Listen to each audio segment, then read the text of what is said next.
சிறகடிக்க ஆசையில் இன்று என்ன நடந்துள்ளது என்று பார்க்கலாம் வாங்க.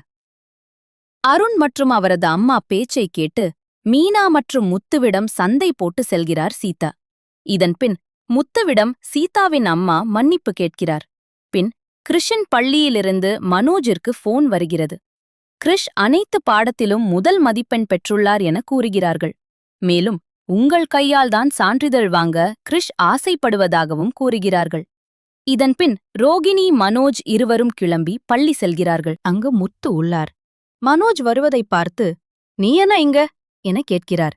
இதன்பின் மனோஜ், ரோகிணி மற்றும் கிரிஷ் மூவரும் ஒன்றாக வெளியே வருகிறார்கள். கிரிஷை தன்னுடன் காரில் அழைத்துச் செல்ல ரோகிணி ஆசைப்படுகிறார். அதன்படி அழைத்துச் செல்கிறார். பின் கிரிஷுக்கு நம்மை பிடிக்காமல் போய்விட்டதோ என சொல்லி வருத்தப்படுகிறார் முத்து. ஆனால் மீனா எப்படியோ சமாளித்து முத்துவை சமாதானம் செய்கிறார். பிறகு வீட்டிற்கு கிரிஷ் உடன் மனோஜ் வருகிறார். இதை பார்க்கும் விஜயா வழக்கம் போல் சண்டை போடுகிறார். இதெல்லாம் முத்து மீனாத்தானே செய்வார்கள், நீங்கள் ஏன் இதை செய்கிறார்கள் என கோபத்துடன் பேசுகிறார்.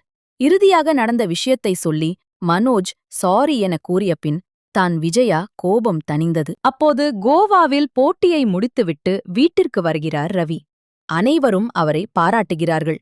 பின் அனைவருக்கும் அவர் வாங்கி வந்த பரிசை கொடுக்கிறார். இதன்பின் ரூமுக்குள் சென்று தனது பேக்கிலிருந்து துணிகளை எடுக்கிறார். அப்போது ஒரு பெண்ணின் உடை பேக்கில் இருக்க, "இது யாருடையது?" என ஸ்ருதி கேட்க, "நீத்து உடையாக இருக்கும்" என ரவி கூறுகிறார். இதனால் கடும் கோபமடைகிறார் ஸ்ருதி. இனி அடுத்து என்ன நடக்கப் போகிறது என்பதை பொறுத்திருந்து பார்ப்போம்.